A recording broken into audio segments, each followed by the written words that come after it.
Hi guys, good morning. Kamusta kayo? Ako nga pala si Raymond Angeles. Ako ang inyong marketing professional dito sa Toyota Pasig. Okay, ngayong araw, ipapakita ko sa inyo ang pinakamaangas na Fortuner namin. Ang Fortuner LTD. Yun yung top of the line namin, guys. Okay? Kung di pa kayo nakasubscribe sa channel namin, ito yung 5 seconds na hinihintay nyo. Okay? 1, 2, 3, 4, 5. Okay guys? Mag-subscribe na kayo sa channel namin guys. At samahan nyo kaming i-check ang Toyota Fortuner LTD. Okay? Simulan natin ang video na yan after ng intro na to.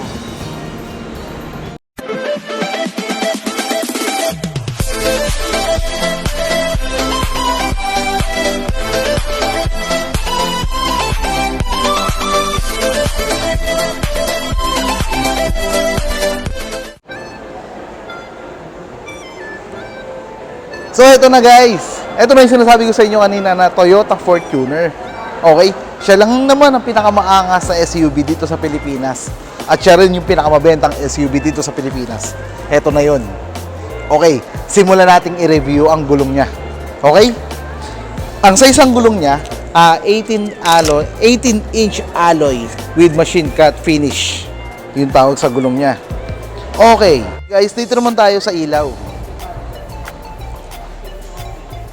Ang ilaw niya, ang tawag sa ilaw niya, split type LED headlamps. Okay? LED na rin yung fog light niya.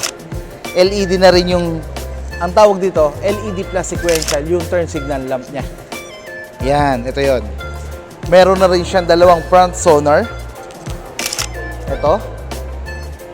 Meron na rin siyang camera para sa panoramic view. Yan. Okay. Tapos guys, tingnan nyo. Mas pinalaki na yung logo ng Toyota dito sa front niya. Sobrang angas, di ba? Kasi sobrang parang Toyota. Parang ang laki kasi ng logo niya. Pinaangas yun. Di ba? Meron na rin siyang silver lining dito. Tapos ito yung style ng bumper niya. Yan. Okay. Tingnan naman natin yung makina niya, guys. Okay. Kahit ang laki ng hood niya, guys, ang bigat niya, ang dali natin nabuksan dahil meron na rin siyang hood assist. Okay? Puntahan natin ang mismong engine niya. Ang makina niya, guys, GDFTB lang naman. Yung engine niya. Kasi 2.8. Yan. Yan yung engine niya. Laki din ng battery. Okay, dahil nakita na natin ang engine niya, ibababa naman natin tong hood. Okay. Hoop, hoop. Akala nyo sira? Hindi sira yun.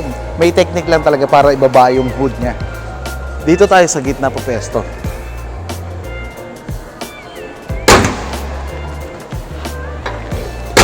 Kasi kung sa side kayo po pesto guys, hindi nyo maibababa yun.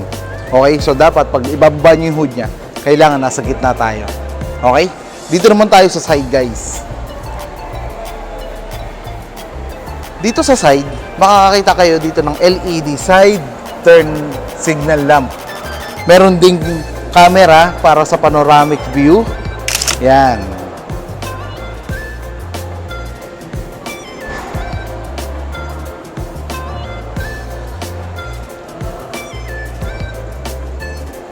Okay guys, meron din dito sa side niya na roof rail. By the way nga pala guys, si Toyota Fortuner LTD, two-tone yung color niya. Kung mapapansin nyo, body color at yung bubong niya is color black. Yun yung tinatawag namin na two-tone. Pasukin naman natin ang pinakamaangas na SUV ng Toyota guys. Ay, ang sarap maupo at maging pasahero sa Toyota Fortuner LTD kapag ganito kaluwag yung legroom, kapag ganitong kaluwag yung room height. Yan. Tapos, meron ditong storage katulad sa Innova, pero ito kasi guys, leather with stitch of red na. Yan. Dito, pwede ring ilagay yung inumin, para ma-maintain yung lamig niya. Pero hindi siya mag-yelo ha. Ito rin, meron din tayong glow box dito. Yan. Okay. Ang speaker niya guys, 9 lang naman. JBL 9 speakers lang naman. Si Toyota Fortuner. Okay. Ang airbags. Ang airbags lang naman niya guys, 7 lang naman. Isa dito sa passenger side. Isa sa driver side. Isa sa knee. Dalawa sa curtain at dalawa sa side. 7 lang naman guys. Sulit na sulit ang SUV na ito. Okay, ito naman yung design ng pinto niya. Door handle na silver. Then yung may touch of red din yung pagka-leather ng pinto niya. Yan. Speaker, syempre, bottle holder ito. Okay. Ang sarap maging pasahero, guys. Ang ganda ng Fortuner LTD. Okay? Tingnan naman natin. Passenger side, yung amenities niya. Loob ng second row ng Toyota Fortuner. Okay. Legroom, room height. Tapos, black din pala yung ceiling niya. So, napaka-elegante. Napakaganda pala nito. Yan, kulay black pala to. Oh. Ngayon lang ako nakakita ng black na ceiling. Okay. Meron din siyang 12 volts dito para sa charger.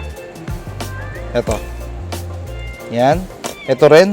So, hindi magagawa ng charger. Ang daming port para sa charger. USB charger. Okay? Subukan naman natin, guys. Yung third row. Kung masikip ba siya o hindi. Pasukin natin. Tingnan naman natin ang third row niya.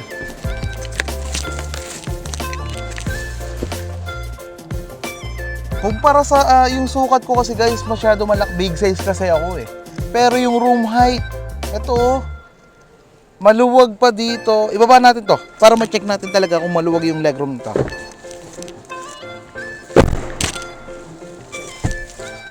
So yun nga guys, tatlo pa yung kasya dito sa Toyota Fortuner. Ang luwag din ng legroom niya. Sipin yung laki ko ha, pero kasya ako dito, komportable pa ako. Okay? So nakita nyo na ang upuan ni Toyota Fortuner. Tingnan naman natin yung likod. Tingnan natin yung likod.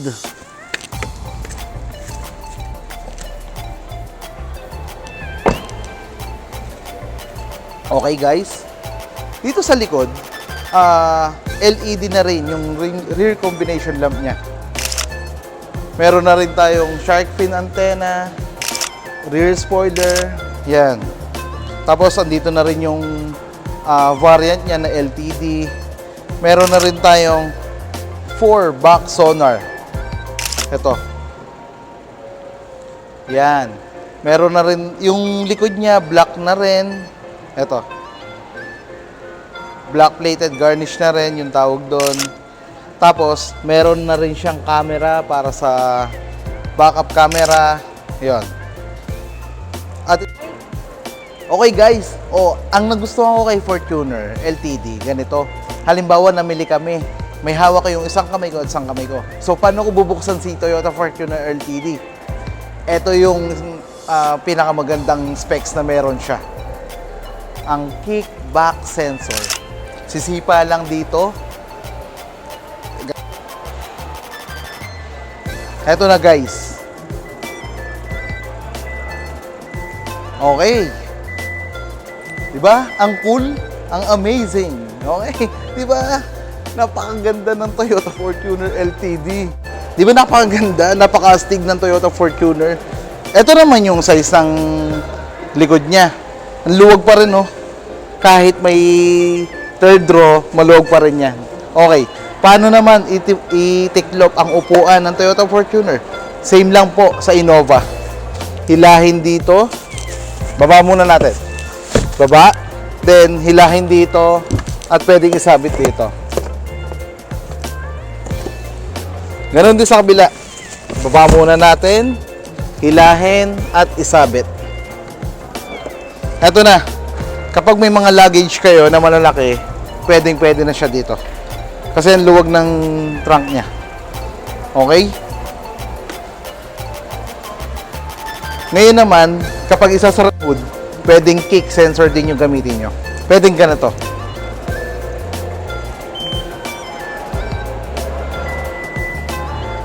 See? Sobrang astig. Di ba? Sobrang astig ng Toyota Fortuner, guys. Okay? At syempre, meron pang isang option para maisara nyo ang trunk ni Toyota Fortuner LTD. Ito guys, pindutin nyo lang to. Ayan na. Bababa na siya. Yan. Di ba? Sobrang astig. Okay, punta naman tayo sa fuel tank capacity ni Toyota Fortuner. 6 lang naman yung fuel tank capacity niya. Okay guys? Tapos, pasukin na natin guys yung Toyota Fortuner LTD. Tara! Yan. Pagbukas ng pinto, ito yun. Ito kagad ang makikita natin. Control sa side mirror para pag natutupi or hindi. Meron ding ditong control para sa door, para sa lock and unlock. Ang sarap sumakay sa Fortuner guys. Actually, talagang gusto ko to eh. Ang angas kasi. Sobrang komportable talaga ng Fortuner LTD natin. Bakit? Simulan natin sa steering wheel. Ang daming pwedeng gawin sa steering wheel pa lang guys. Andito yung mode. Kung ano yung gusto mo. Bluetooth, AM, FM, Apple CarPlay, Auto, Android Auto, saka yung Smart Link sa lahat ng device. Okay? Meron na ring paddle shift dito guys. Meron na rin tayong cruise control na pwede mo iset yung speed na gusto mo. Okay? Meron na rin tayong push start engine. Meron na rin tayong 9 lang naman na size ng audio ni Toyota Fortuner. Meron na rin siyang vent dito para pwedeng uminit yung upuan mo. Okay, pag malulobot ka at wala kang cord, meron tayong wireless charging dito. Yan. So, 'di ba? Sobrang astig, 'di ba?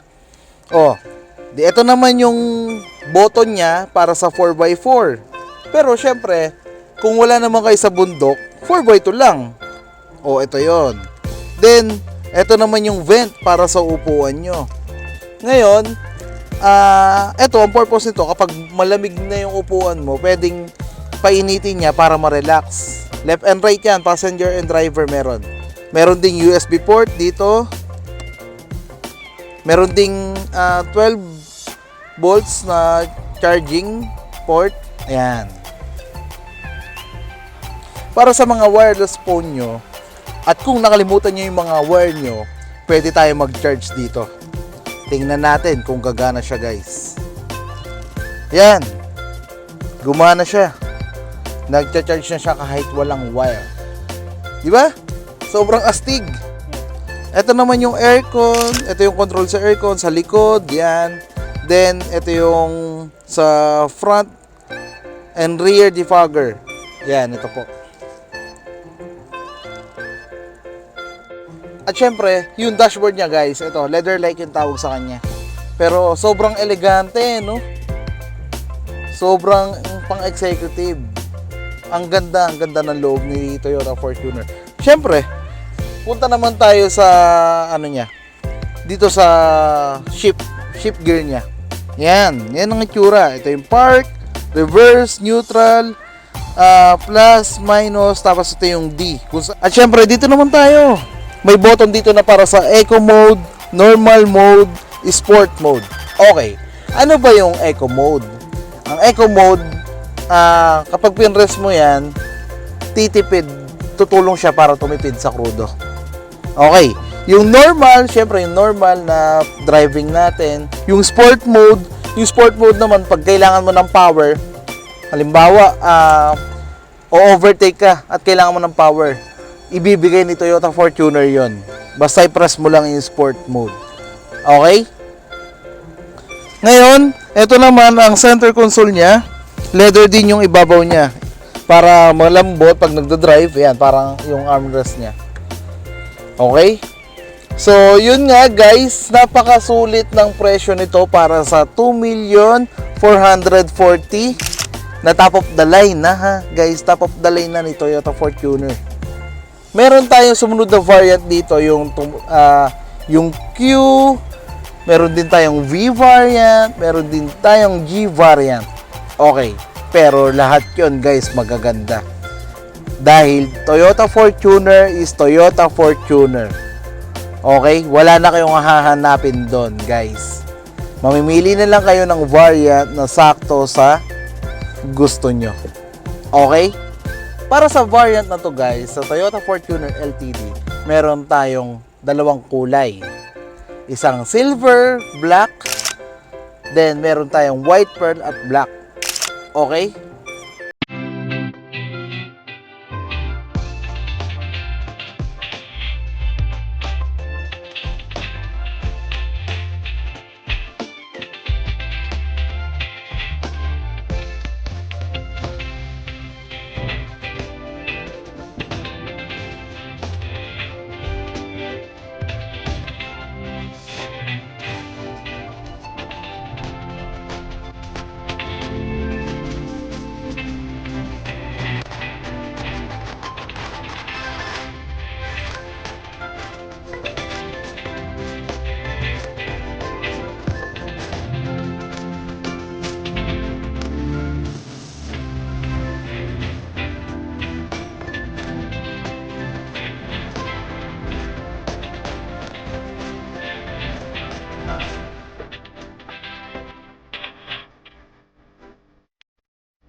So yun nga guys, natapos lang natin ma-check yung Toyota Fortuner.